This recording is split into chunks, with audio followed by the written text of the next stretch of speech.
Hello everyone, it's Michael Mechanical here. Today I'm going to close this door quickly for a second. There, cool, done. For what I want to do right here, right now with you guys, is first of all point out that this video is getting done while another video is uploading currently. We're at 17 seconds as well. And I just want to point out why I'm showing you this graph of information, this beautiful page of information. So what it tells us is how many views we're getting to each of the videos, how long people are on average watching those videos, and it says average percent viewed, which I'm going to guess is percentage of people who are viewing that content. Now, I honestly have no idea what it actually means. Average percent viewed data is incorrect for some dates. We're working to fix this. Because my guess would be if you added up all these values, which I really, really doubt, um, yeah, I'm pretty sure I don't know what this actually means. This one here doesn't make any sense. And it's one of those things, yeah, okay, we have to research that one. But I can tell you definitely that I know what views means and the average view duration. But this one here, average view percentage viewed, I have no idea what that actually means. So if anyone wants to tell me what that actually means, what this is all about, my initial analysis was wrong because I thought it was percentage, like 100% of the views divided amongst all the videos. So which video is getting the most views essentially? What I found really interesting is Triton 4056T turbo replacement Get Back to Work was the most viewed video and it had a good view duration of 2 minutes 44. Now what I noticed is if I look at most of these videos and keep scrolling and scrolling, look at this. Average view on this Pajero NL 1987 Rusty, 16 seconds. Not a really good number. Here we go, another one. 1987 making weird noises. 9 seconds. So yeah, and if I scroll down even further, people love the Ford. People are saying, "Oh yeah, we love the Ford. We really, really like the Ford." I saw something about the numbers in the Ford. Okay, this one looks good. I wouldn't complain about that. That's actually a pretty good number. But most of the Ford videos that I saw that were about the Fords, look, Ford, part 4 of 5, Ford ZL Fairlane 1987, 19 seconds. So if anyone on my channel is a Ford fan, just know that it is not one of my highly rated series of videos. No one's really interested in that stuff, and I think that people are just randomly finding those videos. Otherwise, there'd potentially be an order in which they'd come. Like they'd see part 1 of 5 instead of just going to part 2 or part 4. I have no idea how that actually works either. But my guess would be that part 1 would be in here because people want to know what it's actually about instead of just watching whatever this part of the video actually is. There's got to be a reason why part 4 of 5 is just 19 seconds. Disgusting. So if you think that everyone loves Ford, well, these videos aren't really that great. The thing that tells me the videos are good is when you have a average view duration of like 8 minutes 21. That's freaking good um, numbers to see if someone's actually watching essentially almost the whole clip. What is the length of this clip? This clip is 17 minutes 2 seconds. So here's my 2 cents on this.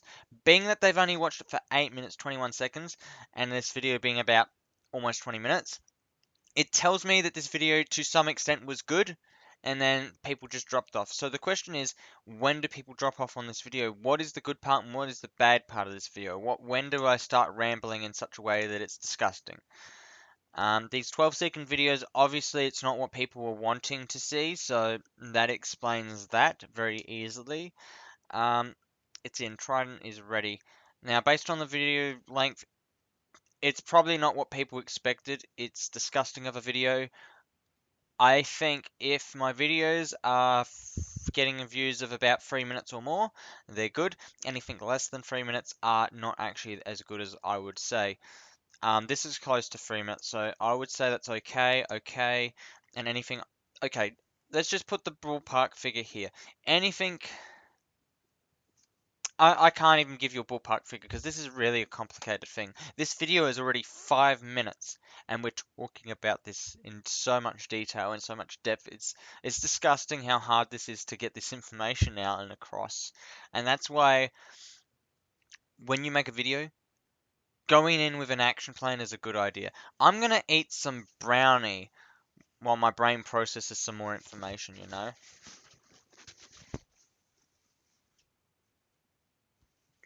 I thought I heard my dad. Hmm.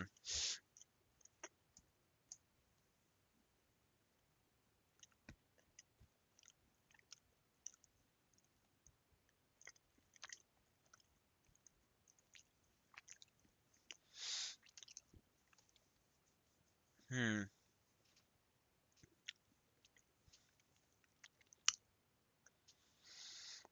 Okay. I think I've got a picture of what's going on here, believe it or not. And it's all going to come down to what you guys think as well. And it'll come down to also calculating to work out if it's true or false. The video's length is 31 minutes 43 seconds. There is 2 minutes 44 is the average view duration, and it says average percentage viewed. So my hypothesis right now on average percentage viewed would be 8% of that video was viewed. Now, how I would calculate it is I would probably go get a calculator. Okay, so I get a calculator. I'd say 31 times 60 equals this, plus whatever the time is of that, which would be what? 43 seconds? 43 equals. Okay, so that's how long the video actually is. So what is 1% of this? So this divided by, so if I divide this by 100, it's 19.03. Now I don't actually know this off by heart, so I need a bit of space on figuring this out.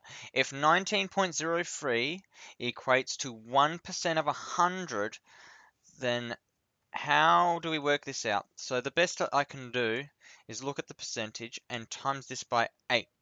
So if I times this by 8, I should get close to what it should be. And then that divided by 60. Divided by 60 will give you the minutes. So 2 minutes, 2.5 minutes. So it's sort of off. But yeah, there we go. 8% of the video is viewed. That's as close as I'm gonna get it. So 2 is in the minutes, and 53.7 represents half of the minute, or just over half the minute. We're under. We're just under half the minute. So this is not entirely 100% accurate. There is something off of this calculation. Don't trust it. Don't entirely trust it. But that is the correlation that I can see by eye. So this is the average view duration of the video. So the best way to equate what is a good video, I think, would be the highest number. The higher the average percentage viewed is a good quality video which people are actually sitting in and get immersed in watching. The crappy videos are lower figures, so we should be aiming for 80% or higher. Here's a good one. Apparently a 1987 Pajero making weird noises. You've already got your answer. That's a 10-second video. You got 90.9% view, and it's a 9-second video. They watched it for 9 seconds, and then it's over. Okay, cool. We got our answer. So that's a good video. Apparently a 10-second video is a good quality video. I think it's not as good as I make it out. It's got to be longer than 10 seconds. Come on. Give me a break. That's disgusting. 9.8 seconds for an MJ wired and rolling. That's interesting. 37 seems like a good thing. 30 days and nothing. Because people have been interested in the story about essentially the problem with the car is it hasn't come back yet. We still don't have the car yet. And that's why people are actually watching that video. So that's really cool to know that people are actually keen to know what's going on with the car. 30 days and nothing. The car hasn't come back from the shop. They haven't done anything to the car. It's horrible. I also realized that there was a video that I uploaded wrong, but I'm gonna forget about it. I have another video which I'm not gonna upload. I'm just gonna put it that way. Genuine old Mitsubishi parts, 26.5%. How long is this video? 5 minutes? Okay, well, forget it. I'm not even gonna worry about it. 84.2%. We've already reached our point of what we should be looking for. Villas MK10 running and sounds like bullets. Wow, people almost watched the entire video. That is the kind of figures we need to be seeing on our videos, but yeah, it's a too short of a video. I think that's too short, but that's a quality video which people want. So I should be aiming for an 80% view average. Now, how do I do that? There's a few different factors I can play here, and this is really important to know because this is hard work to actually make videos. The way in which I can reach that 84.2%, or should I say 80% or higher, is to now find a way to make videos shorter in one way, because people don't have the all day to watch their videos or to watch videos. And I have to make very specific content for whoever wants to watch that content. And something that people actually want to watch. If it's something that's useless to them, they don't want to watch it. And if it's something that has to go into detail, then that's a different story. And we can't expect to get like 80 plus percentage. I think the 80% point should be for videos of a certain length. Um, for this video here, it's a 1 minute 20 video, and I think what I should be aiming for is for every for a 3 minute video, I need to at least get 80% or higher. For the average percentage viewed. That should be the goal of a 3 minute video, because as you go up in length, people don't have the same retention necessarily for these kinds of videos, because they might not be specific enough for what they want or the purpose they want fulfilled. Um, let's see, where's another good video here with a higher percentage? I want a long video. I want to look at a long video. This is a 30-minute video. As you know, 10% is garbage. What about this 10% video? It's a 10-minute video and it's garbage. Only 1 minute's viewed of this. So that's a garbage video, because it's only 10% of a 10-minute video, and we can get 3-minute videos with 80% is what I'm going for. Let's see, 21.8%. I reckon that should be a 60% view duration. I reckon would represent it better. This one here, absolute garbage for 10% of the video to be watched. That's garbage. Let's see, what's this one? 36.6%. Because the real question is, how do you figure out with the data what is good data and what is bad? This is really not an easy thing to try and work out, because when I look at this data, I wonder whether there's a consistency here. That seems like a good value for that length of video for some weird reason, because a 3-minute video is 80% and a 6-minute video you'd expect to be half, so about 40. So it's pretty close to the 40% mark, which makes a bit of sense. And it's 2 minutes 55. That's the length of the videos that people want to watch. People want to watch videos that are 2 minutes 55, roughly. That's roughly our best average view duration. Like 3 minutes. 3 minutes. What's this? Hydrogen Labour or for Toyota for green thumbs. It's a 15-minute video, 20% of that video viewed. I'm fine with that, because that's 3 minutes. That's what people want. That should be about 100% view rating for a 3-minute video, if it's 3 minutes. So my success is all going to depend on getting information out very heavily, very quickly, and very easily to understand. If you don't understand it, then it sucks. It's terrible. That's my bad. If it genuinely sucks. If it doesn't genuinely suck, people are going to say, these people are picking on you for no reason, and then there is going to be the feud in the audience about what's going on. Now, this 5 minutes and 4 seconds is one of the longer videos, and I think it's the longest video that we have. No, 8 minutes was the longest video view. So the shortest best videos are 3 minutes, and the longest best videos are 5 to 8 minutes. So this video is already 15 minutes. This is a disgusting video. I'm looking for the 8-minute one. Here we go. Part 2 of ZL Fairlane. 8 minutes. So I should be making videos between 3 minutes and 8 minutes 30. That's who wants to view my videos. That is who wants to view my videos. Within this automotive sector thingy, based on the information I'm providing. So we got our answer. If I actually start writing that stuff down, like somehow write it down, then it's easy. I'm actually going to write that down. Why am I going to write that down? Because our average should be our shorts. It will change the dynamic of this channel if we actually do that. But short should be, 3 minutes. And your mid should be about 5. And our long should be 8 minutes 30. I'm going to call it, I'm going to call it 8 minutes 30. M, M, S, S. Cool. So that's what I just wrote down on this piece of paper. So that's exactly the data we need to be looking at and understanding. And this is something that not only I can benefit from myself, but people in the audience who are doing automotive videos of their own, because it takes assessing this data in order to understanding. And the less data you have, the less of a correlation with data you can draw, less information you can draw from it. But it seems like if people were watching them for longer, that is the kind of videos you need to be looking at. But this is what happens when you have a video with getting a long duration like that. You need to then go, click on your video, and watch that video and figure out what's right and what's wrong with it. So I'm going to go watch it anyway, just to see In the last video, I said I was going what to this talk is about about. rust and talk about the body for my part 1 video. I decided I was going to make multiple videos because I didn't want to bore people and I wanted to let people have a break.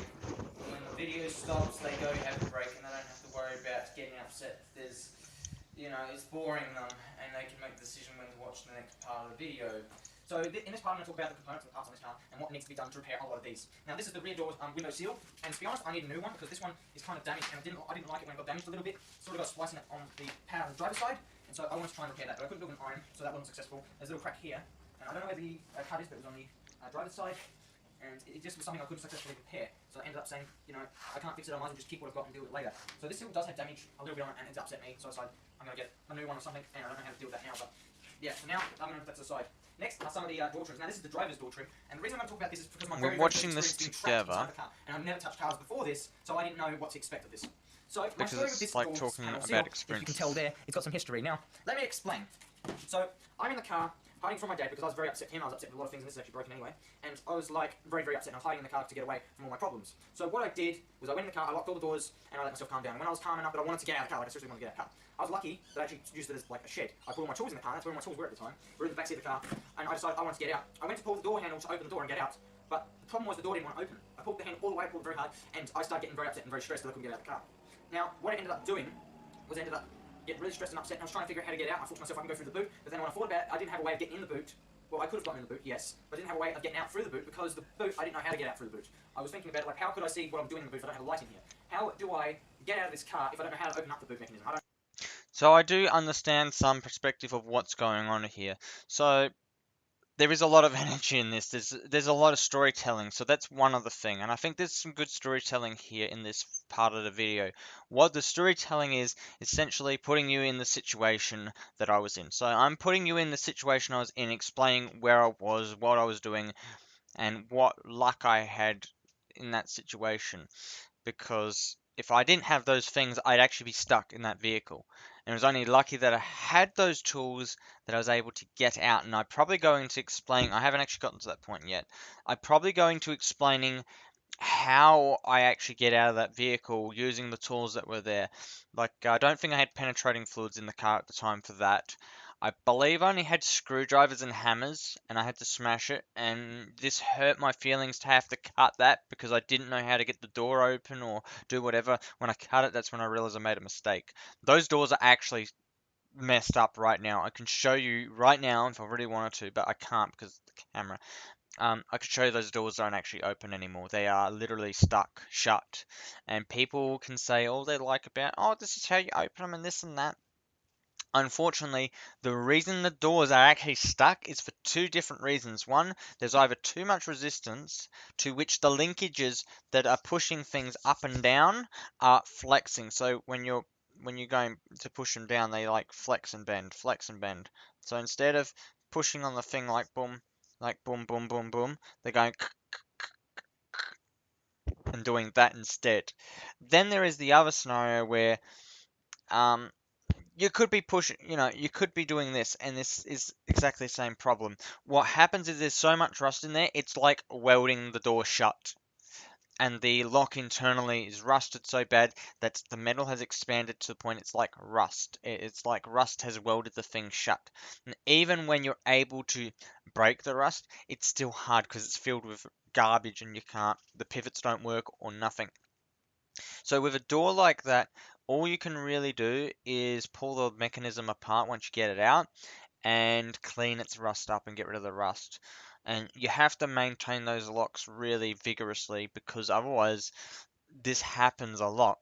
And the best way to do it in some cases is pulling the whole mechanism off and cleaning it and just getting all the dirt actually out of it. The best thing to do prior to putting that lock back on the car is pull it apart, make sure all the dirt is out of it if there's any dirt, and clean it up, make sure those parts are nice and polished. Never ever put those parts on with any scratches in them. What you want to do is polish them up as much as you can that there's no scratches, not even it has to be like a mirror finish. A mirror finish is where you don't get a proper seal to which there's friction. You remove friction by making those surfaces as polished as possible. So a light grit, very fine grit paper, and getting rid of all those scratches. That's what you do, and then the oils and graphite powder will help prevent it from seizing up in the future. The only problem is, even if you do the light grit paper thingy, if there is any moisture in the air or atmosphere, it can rust it shut and cause some issues. So if anyone's watched this video till the very end, I'm going to call it quits here essentially. I feel like calling it quits here because I don't see people watching this video for the 22 minutes it's gone for.